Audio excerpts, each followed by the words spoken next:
Most people don't fail because they lack talent. They fail because they never finish anything they start. And if you've ever felt that quiet frustration of having ideas, plans, goals written down somewhere, but nothing ever fully done, then this story might feel uncomfortably familiar. Because in a small woodworking shop on the edge of town, there lived a 34-year-old carpenter named Michael Carter, a man who worked hard, showed up early, stayed late, and yet somehow always felt like he was falling behind. Every corner of his shop told the same story. A dining table missing its final polish, a chair with one leg still uncut, cabinets half-assembled leaning against the wall, layers of fine sawdust settling over projects that once started with excitement but never reached completion. Every morning Michael would walk in, coffee in hand, telling himself today would be different. Today, he would finally finish something. But then a new idea would spark, a better design, a different approach, something more exciting than the slow, repetitive work of finishing what he had already started.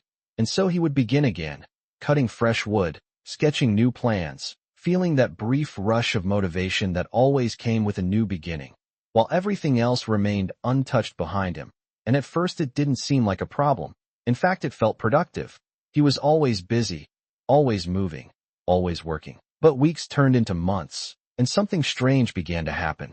Despite all his effort, nothing in his life actually moved forward. Customers started asking questions, deadlines quietly passed, unfinished orders stacked up like silent reminders of promises not kept. And still Michael told himself he just needed to push harder, work longer, try more.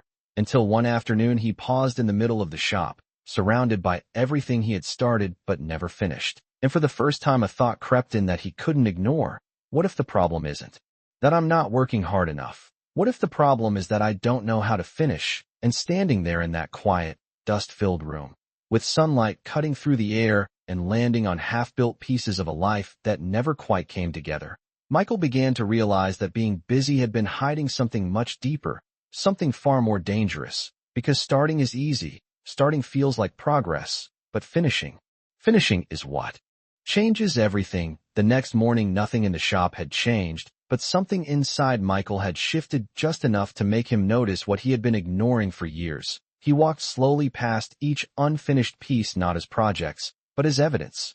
Every table, every chair, every half-cut plank was not just incomplete work, it was a pattern, a loop he had been living in without realizing it. He picked up a tape measure from the workbench and turned it in his hand, as if it might give him an answer.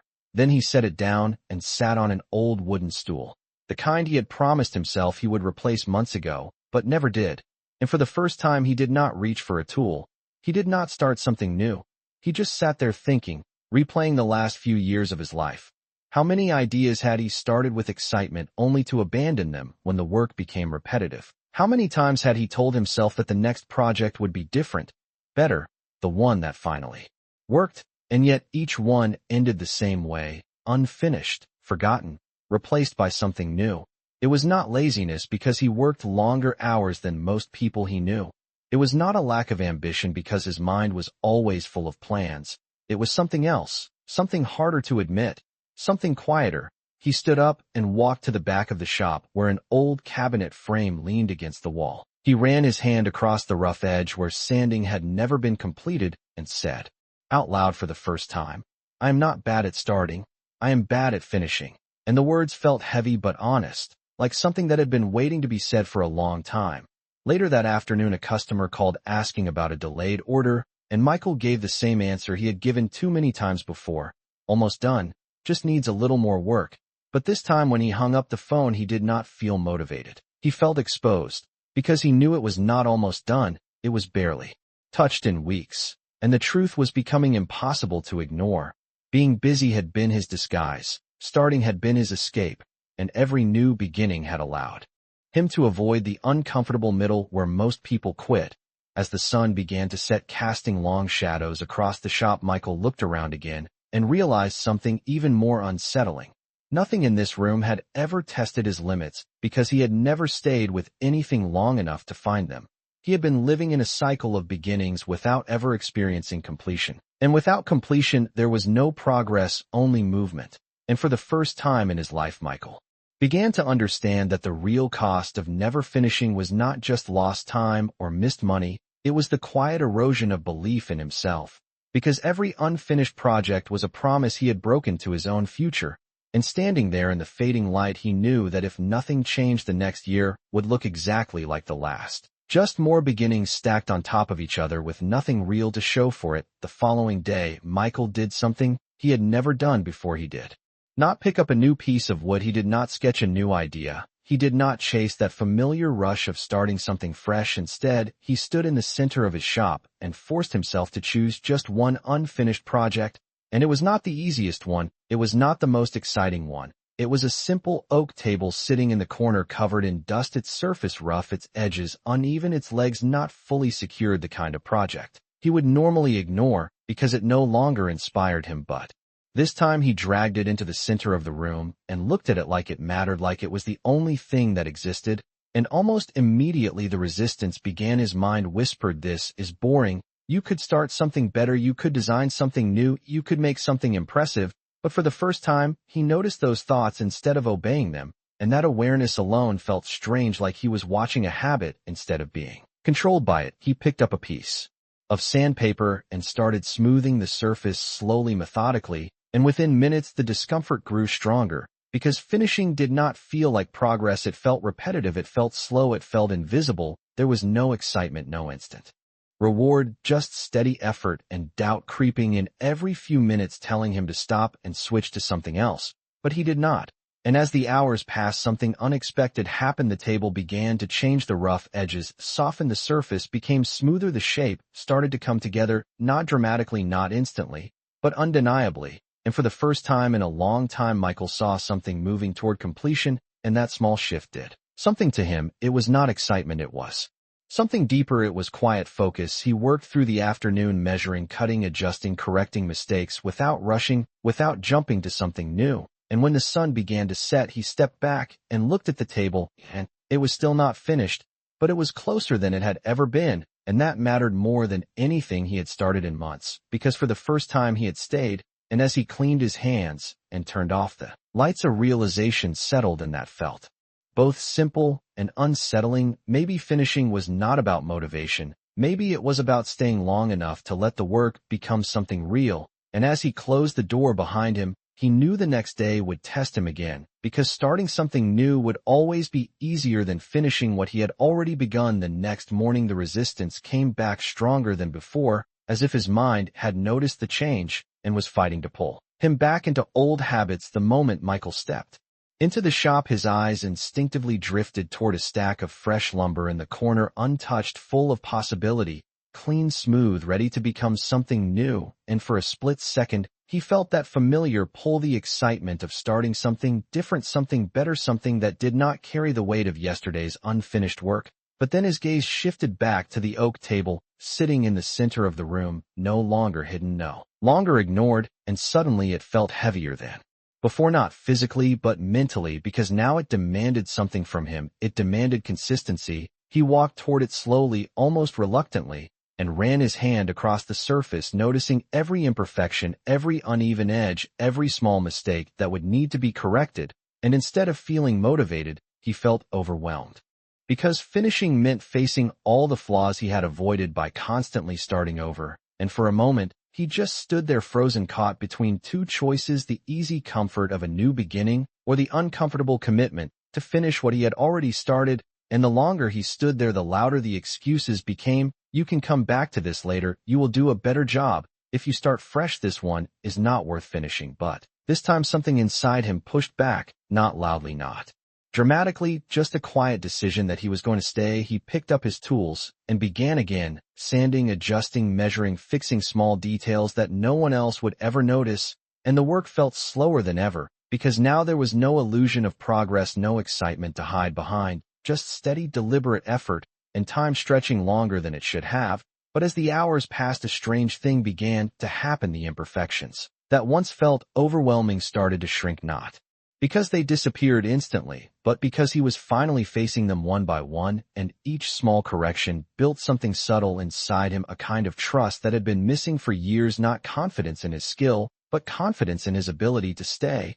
and by mid-afternoon something shifted. The table was no longer a reminder of failure. It was becoming proof of effort, proof that something could move from unfinished to nearly complete if he just did not walk away. And when he stepped back, this time there was a difference. It was not dramatic, it was not perfect, but it was real. The legs were secured, the surface was smooth, the shape was solid, and for the first time, he felt a quiet sense of progress that did not come from starting something new, but from refusing to quit. And as the light outside began to fade again, Michael realized that finishing was not one big moment. It was a series of small decisions to continue when it would be easier to stop. And standing there in that same shop that had once been filled with abandoned beginnings, he began to see that the real battle had never been about work. It had always been about staying long enough to see something through. On the fourth day, something happened that almost broke him, not physically, not dramatically, but in a quiet way that felt even more dangerous, because as Michael walked into the shop and looked at the nearly finished oak table, instead of pride, he felt doubt creeping in from the edges of his mind, telling him it was not good enough, telling him the edges were still slightly uneven, telling him the finish could be smoother, telling him that if he really cared about quality, he would start over and do it right this time. And for a moment that voice sounded reasonable, even responsible, because it disguised itself as perfection. But deep down, Michael recognized something familiar. This was the same voice that had followed him for years, the same voice that had convinced him to abandon project after project in the name of doing something better. And standing there staring at the table, he realized that starting over had always felt like improvement, when in reality, it had been avoidance. And that realization hit harder than anything before, because it meant that all those unfinished pieces in his shop were not accidents, they were choices repeated over and over again. And now he was at the same crossroads again. He could scrap this table, call it practice, tell himself he learned something, and move on to a new design. Or he could do something he had almost never done before. He could accept the imperfections and finish it. And the choice felt uncomfortable, because finishing meant letting something be done without being perfect. It meant closing a chapter instead of keeping it open for endless improvement. And as he stood there, the silence in the shop felt heavier than usual, like it was waiting for his decision. Slowly, he reached for a cloth and began applying the final finish to the wood, his movements careful, steady, deliberate. And with each pass, the surface began to transform, the grain of the oak coming alive under the light, the roughness fading into a smooth, solid form. And it was not flawless, but it was complete. And when he finally stepped back and looked at it, something shifted in a way he could not fully explain. It was not excitement, it was not relief, it was something quieter, something more grounded. It was the realization that for the first time in a long time, he had taken something all the way to the end. And that single act felt more powerful than all the projects he had ever started combined, because completion carried a weight that beginnings never did. And as he stood there in the fading light looking at the finished table, Michael understood something that changed how he saw everything. He had been chasing perfection as an excuse to never finish, but perfection had never built anything. Completion had. The next morning the shop felt different, not because anything around him had changed, but because something inside Michael had settled into a quiet clarity that he had never experienced before. The finished oak table stood in the center of the room, simple, solid, complete. And as he walked past it, he did not feel the urge to improve it or restart it or replace it. He felt something unfamiliar, a sense of closure, and that feeling stayed with him as he looked around at the rest of the shop, at all the unfinished pieces that once felt like potential, but now looked like weight. And for the first time, he did not see opportunity in them. He saw distraction. He saw evidence of a pattern that had kept him stuck for years. And instead of feeling overwhelmed, he made a decision that felt almost too simple to matter. He chose the next unfinished project and committed to finishing it before touching anything else. It was a small cabinet pushed against the wall, half-assembled doors, missing hinges, surfaces still rough and uneven. And as he pulled it into the center of the room, he could already feel the resistance building again, the same voice telling him, this is not the best use of your time. You could build something better, you could design something new. But this time the voice felt weaker, not because it disappeared, but because he no longer believed it the same way. He picked up his tools and started working slowly, deliberately, without rushing and without jumping ahead. And as the hours passed, he began to notice something subtle but powerful. The work felt different, not easier, not faster, but clearer, because there was only one target, one task, one finish line. And that simplicity removed the noise that had always pulled him in different directions before. There was no decision about what to start next, no distraction from new ideas, no escape into something more exciting. There was only the work in front of him and his choice to stay with it. And as the day went on, that focus began to build momentum, not dramatic, not instant, but steady, like something that was finally moving in the right direction. And by late afternoon, the cabinet was closer to completion than it had ever been in months. And when he stepped back and looked at it, he realized something that felt almost obvious now. Finishing was not a talent. It was not a burst of motivation. It was a decision repeated over and over again to stay with one thing until it was done, and that decision was something he had avoided for years because it felt limiting, because it forced him to give up the illusion of progress that came with constant beginnings. But now, standing there in his shop with one finished table and one nearly completed cabinet, Michael began to see that limitation was exactly what he had been missing, because without it he had been scattered, without direction, always moving, but never arriving. And for the first time he understood that if he wanted his life to change, he did not need more ideas, he did not need more time. He needed a rule, something simple, something strict, something that would force him to finish before he allowed himself to begin again. That evening, Michael did not go home right away. Instead, he sat on the edge of his workbench staring at the nearly finished cabinet and the completed table beside it. And for the first time in years, his mind was not racing with new ideas. It was quiet, not empty, but focused, like something had finally clicked into place. And as he sat there, he began to understand that what he needed was not more motivation or more discipline in the way he had always thought about it. He needed structure, something simple enough to follow, but strong enough to stop him from falling back into his old patterns.